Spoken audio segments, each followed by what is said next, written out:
Voilà, j'étais comme ça pendant les quelques heures, même les 24 heures qui ont suivi ce Grand Prix d'Allemagne 2019. Qu'est-ce que tu veux que je te dise? Déjà, le Grand Prix d'Autriche, on s'est dit, bah, quand même, on l'a mérité, quoi. On s'est pris le Grand Prix de Chine, on s'est pris le Grand Prix de France, on s'est pris le Grand Prix d'Espagne. Bon, l'Autriche, on l'a mérité. On s'est pris Silverstone aussi. Silverstone, un des meilleurs Grands Prix de l'ère hybride et de ces 10 dernières années sans doute. Donc, on s'est dit, quand même, bon, on est servi encore au moins pour une demi-douzaine de Grands Prix.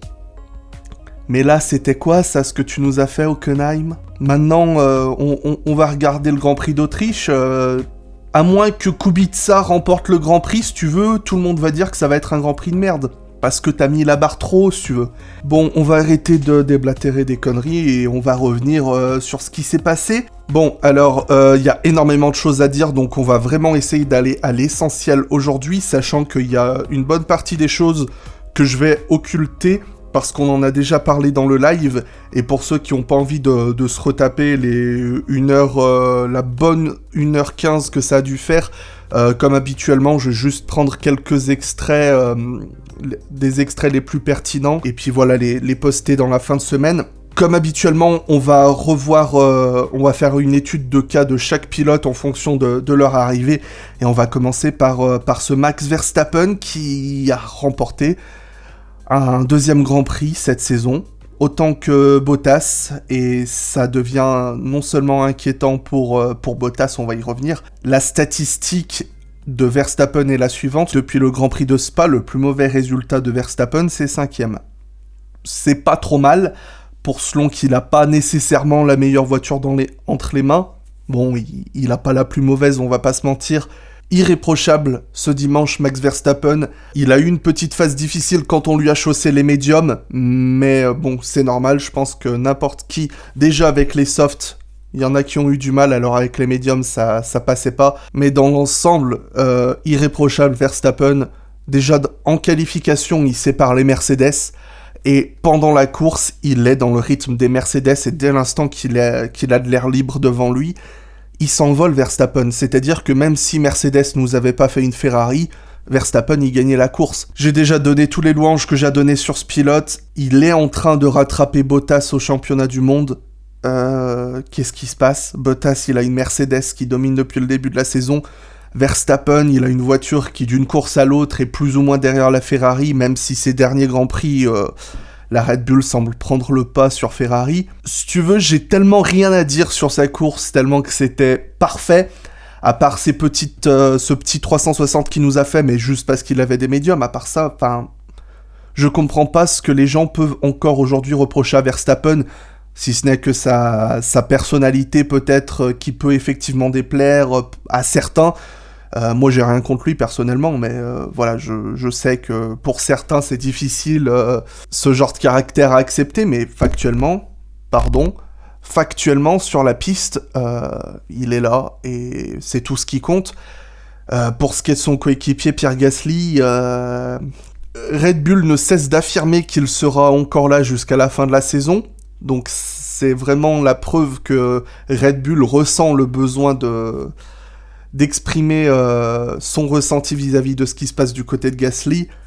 Mais quand on voit que Daniel Kvyat est 3e et qu'il a fait un podium avant Gasly cette saison, c'est que vraiment on est en train de se poser beaucoup de questions, aussi bien dans la fanbase que chez Red Bull. Pour Pierre, c'était pas un bon week-end. C'était pas le pire de la saison, attention, il avait déjà fait une belle remontée en fait à Silverstone et on en attendait beaucoup plus. Hélas, ce week-end, il était pas là, pas tout à fait là, encore un peu trop loin de Verstappen en qualif et en essai.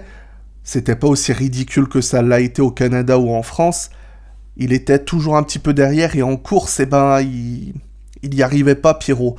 Il y arrivait pas, il a pas fait fatalement une mauvaise course, mais il a passé beaucoup trop de temps coincé derrière des équipes de milieu de plateau, notamment Albon avec qui il s'est accroché. Je vais y revenir parce que pendant le live de dimanche, j'ai accusé Albon en attendant de revoir les images, et j'ai revu les images, et c'est de la faute de Pierre. Je retire ce que j'ai dit pendant le live. Cet accrochage, c'est entièrement de la faute de Gasly parce que il nous a fait un petit peu ce que Vettel nous a fait à Silverstone, à savoir qu'il est resté trop collé à l'arrière de Albon. Et c'est vrai que l'angle qui a été diffusé à la télé de cet accrochage prête à confusion, mais en fait, Albon s'était déjà décalé et Pierre était resté dans son sillage et il s'est pas décalé ni à droite ni à gauche pour faire la manœuvre. Il s'attendait peut-être à ce qu'Albon soit plus rapide et, en termes de vitesse pure, je veux dire, et il lui a percuté l'arrière et à mes yeux c'est totalement de la faute de Gasly, et preuve en est, si les stewards ne l'ont pas sanctionné, enfin si les stewards n'ont pas sanctionné Albon, c'est que pour eux il y avait pas de faute de la part de Alex. Il faut impérativement que Pierre Gasly fasse un putain de résultat en Hongrie, pardon pour les vilains mots, mais il faut vraiment qu'il fasse vraiment un vrai résultat en Hongrie, pas nécessairement qu'il gagne la course ou qu'il fasse le podium, mais si tu veux qu'il parte genre dernier de la voie des stands et qu'il termine 4ème, ça passe. Mais il faut qu'il fasse un truc qui fait dire à Red Bull, on continue de lui laisser le bénéfice du doute, et je vais en venir du coup sur Daniel Kvyat, qui... ça doit être un des plus grands comebacks de l'histoire de la F1, je pense. Parce que même si factuellement Kvyat était absent qu'une saison, on va dire qu'il a été absent 3 saisons. Kvyat, dès l'instant que Verstappen l'a remplacé en 2016, Kvyat n'existait plus. Il n'y avait plus de Daniel Kvyat. C'était une coquille vivante qui avait sa tronche, mais il était plus là, et depuis son retour à Melbourne cette année, il était toujours un petit peu brouillon sur les 2-3 premières courses, mais depuis, Kvyat, il fait une saison remarquable, il fait des superbes remontées, il fait des courses solides. Il ne faut pas se laisser non plus aveugler par le fait qu'il fait quand même un podium avec une Toro Rosso. Oui, il a énormément profité des circonstances de course, le fait qu'il manque de Mercedes et une Ferrari, et Gasly, donc effectivement ça libère une place sur le podium, aussi qu'il ait profité un petit peu de ce coup de poker de chausser des pneus slick.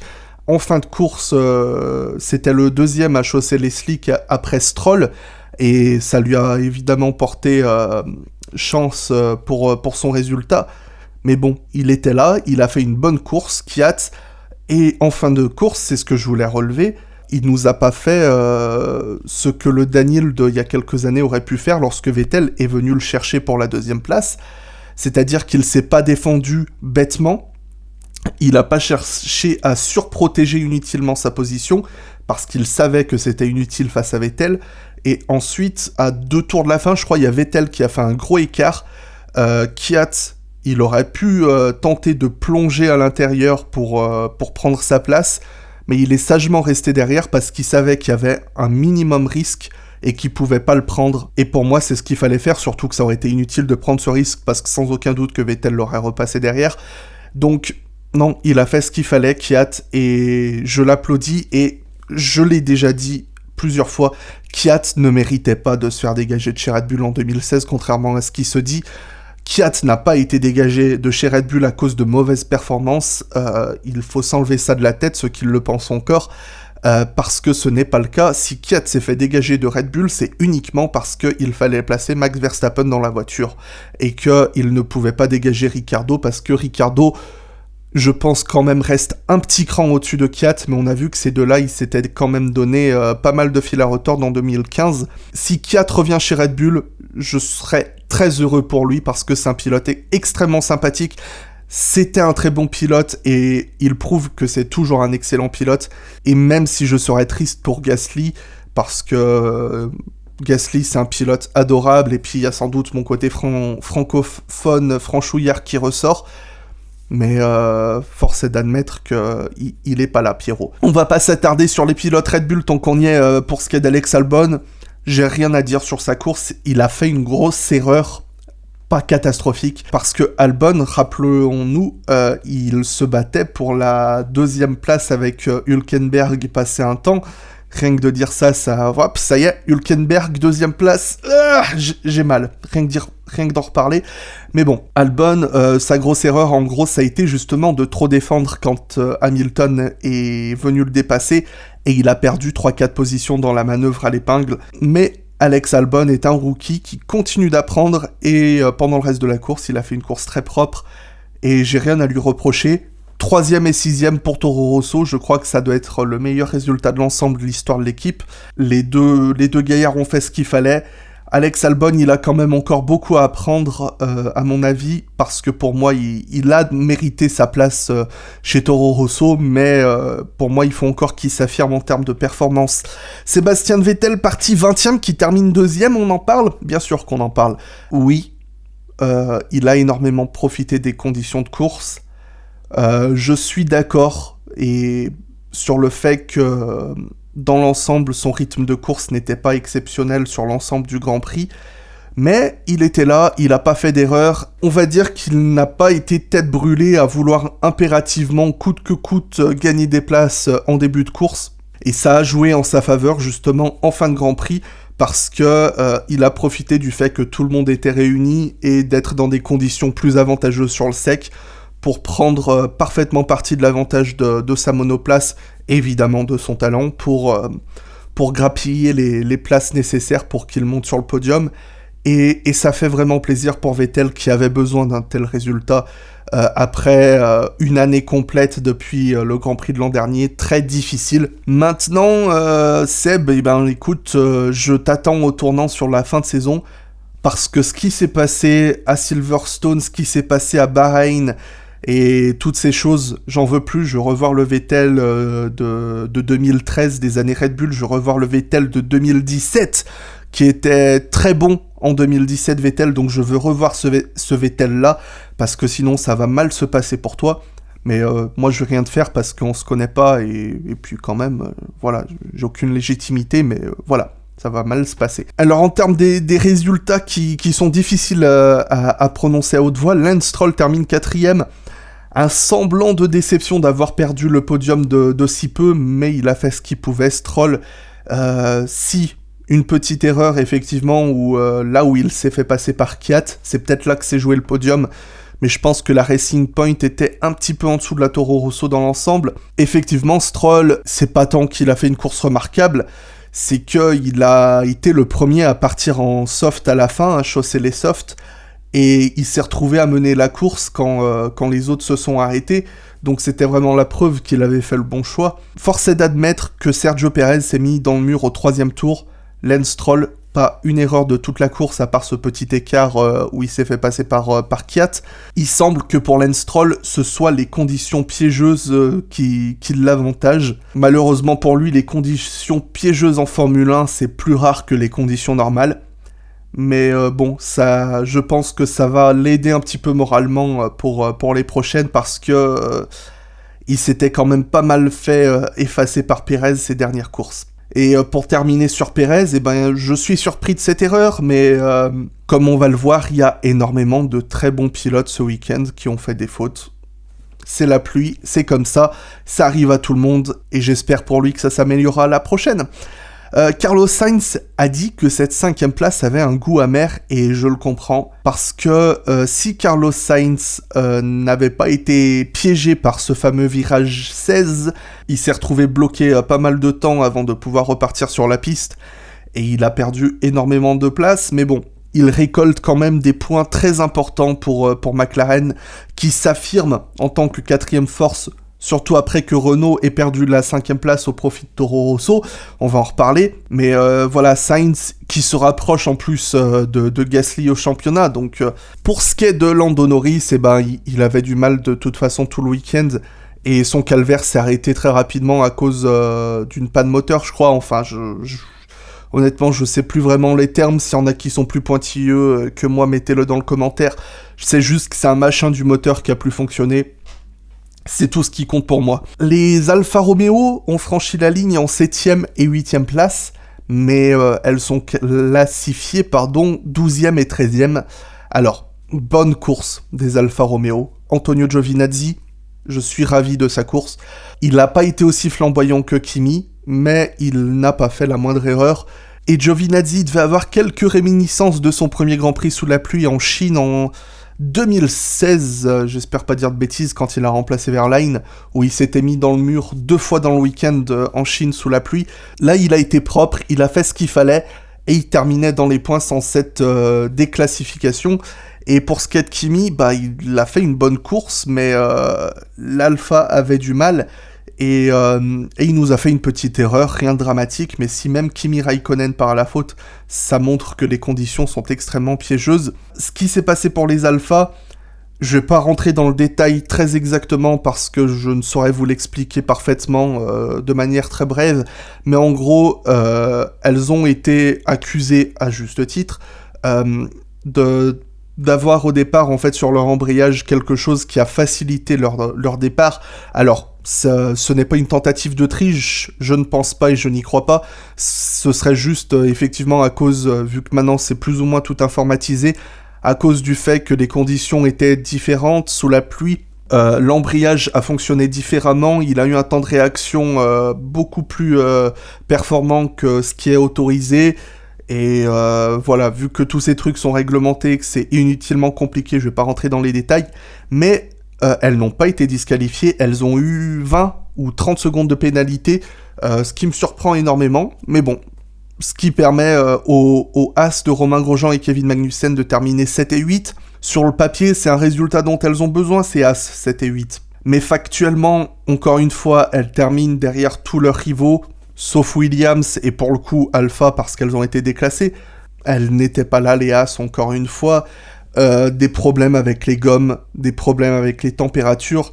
Et Grosjean et Magnussen ont fait ce qu'ils ont pu pendant cette course. Et encore une fois, je suis désolé, on va dire que je m'acharne sur K-Mag, mais une nouvelle touchette entre ces deux-là, pour moi, encore une fois, pour la 3e fois cette année, ça ressemble à un incident de course.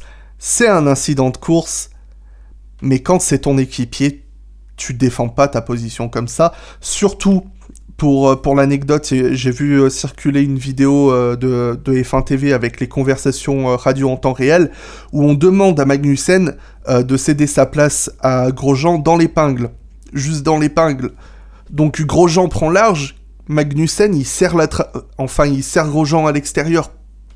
Grosjean, il est allé chercher l'extérieur dans le virage. Magnussen, il avait la courbe pour lui, il avait juste à serrer un petit peu plus pour laisser Grosjean passer, parce que Magnussen, il s'effondrait en fin de Grand Prix. Grosjean y arrivait un petit peu mieux avec ses gommes. Pourquoi risquer tant, surtout quand on sait à quel point Steiner est très à vif. Pourtant, Günther Steiner, je sais que même si c'est quelqu'un de très sanguin, c'est quelqu'un qui sait garder la tête sur les épaules. Mais là, après ce qui s'est passé en Angleterre et en Espagne, plus toutes les bricoles à droite à gauche qu'ils ont pu faire, ce nouvel incident, ça met en danger leurs 2 baquets pour l'année prochaine. Déjà, Grosjean n'a pas de contrat pour l'année prochaine, et Magnussen, il a un contrat pour l'an prochain, mais je suis persuadé que si Steiner en a vraiment marre, il serait prêt à trouver quelqu'un prêt à racheter son contrat, donc voilà. Attention à ces deux-là, et surtout qu'en Hongrie, ce serait déjà un semblant de miracle pour eux si elles battaient les Williams là-bas à Budapest. Donc, quand il y a des opportunités comme ça, il faut pas que leurs pilotes se rentrent dedans, bordel. Enfin bon, Lewis Hamilton a été finalement classé 9ème, même s'il a franchi la ligne en 11ème position grâce aux déclassifications des Alphas. C'était la première fois depuis le Grand Prix d'Espagne 2013 que Lewis Hamilton franchissait le drapeau à damier en dehors du top 10. Ce week-end, Lewis, il était malade. Il était malade, le pauvre. Je ne me moque pas, hein, vraiment, pas du tout. C'est juste que il semble qu'il était vraiment grippé, et même si Lewis a tendance à souvent faire un petit peu des caisses sur certaines choses, je pense qu'on a vraiment senti dans sa voix, dans son comportement pendant les interviews, tout ça, qu'il était vraiment pas bien. Donc il n'empêche qu'il a fait une superbe qualif, il faisait un bon début de course, et puis dès l'instant qu'il est sorti de la piste au virage 16, donc ce qui s'est passé effectivement, c'est toute cette période de la course où il y a eu beaucoup de sorties, Il y avait la pluie qui s'était arrêtée et qui commençait à revenir, et il y avait des pilotes comme Leclerc et notamment Raikkonen et Hamilton qui ont tenté de chausser des softs. Ça passait pas, Hamilton a tapé le mur dans le virage 16, et en plus d'être revenu de manière assez dangereuse sur la piste, qui lui a valu 5 secondes de pénalité, puisqu'il a coupé la ligne des stands pour rentrer, à partir de là, sa course était foutue. Je pense qu'il a quand même... Déjà, psychologiquement, c'était très dur pour lui, tout ça, et il a dû perdre ses moyens. Mais aussi, on a vu vraiment, il y avait les ailettes de la Mercedes qui tremblaient, donc la voiture avait pris un sacré choc. Mais voilà, un week-end à effacer, il a perdu ses moyens, Hamilton, suite à cette erreur. Pendant le Grand Prix, il a enchaîné les erreurs. Il y a eu un pit stop désastreux chez Mercedes parce qu'ils étaient pas prêts, et en plus, ils attendaient Bottas. Et c'était justement une opportunité pour Valtteri Bottas de marquer des gros points. Et il s'est mis dans le mur, Valtteri.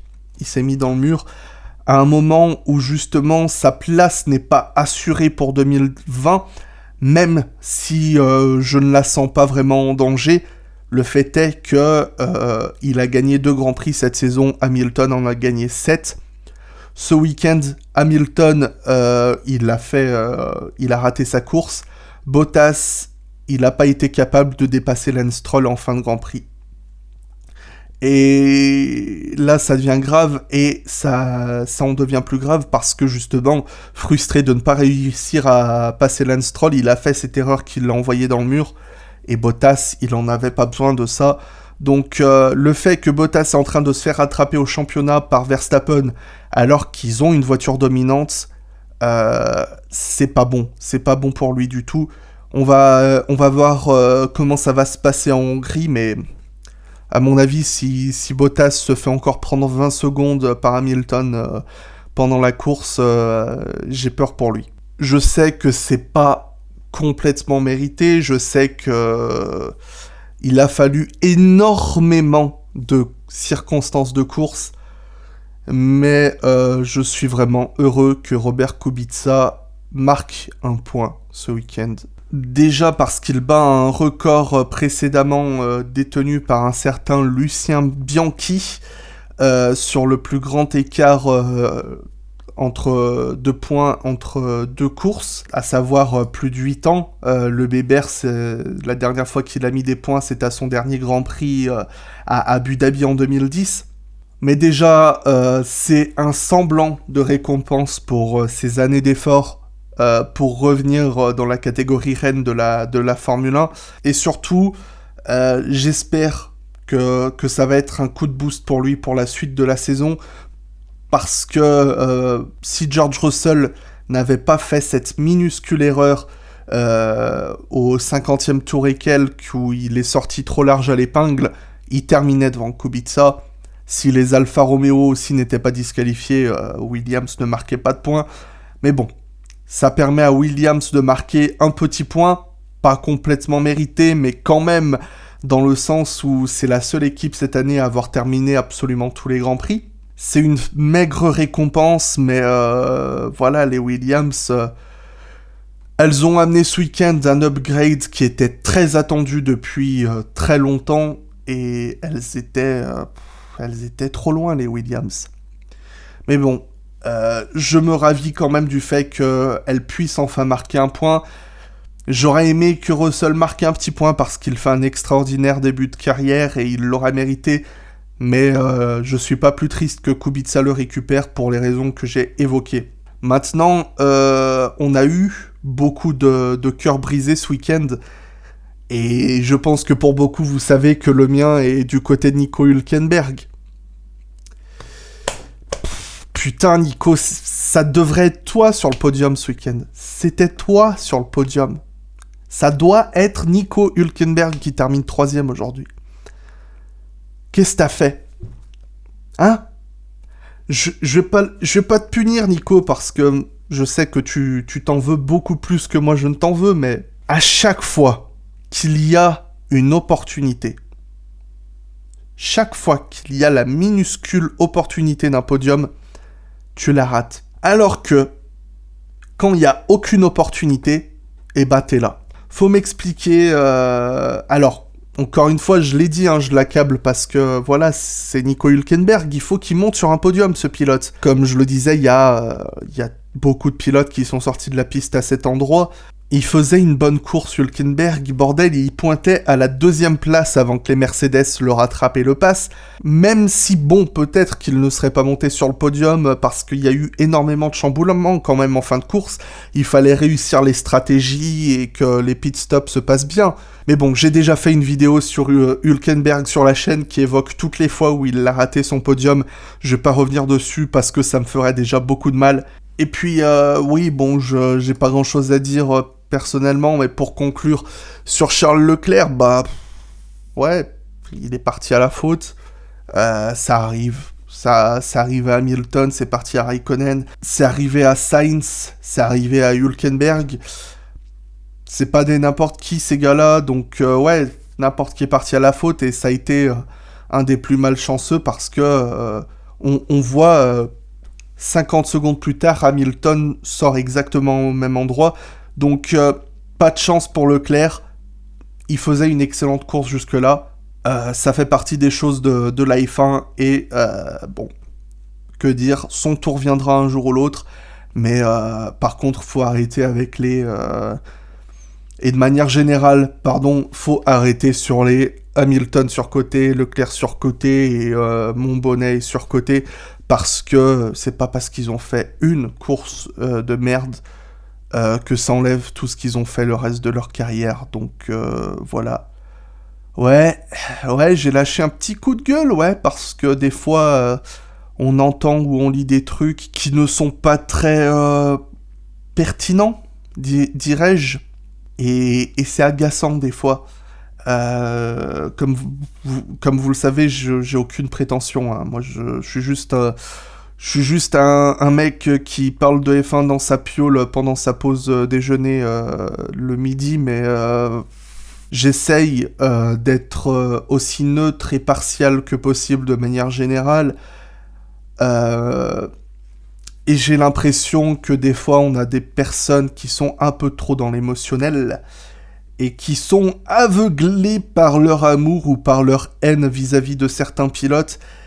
Et c'est assez agaçant des fois de lire des choses comme ça, mais bon, je vais pas rentrer dans le détail, parce que c'est un débat complètement inutile, à mon avis.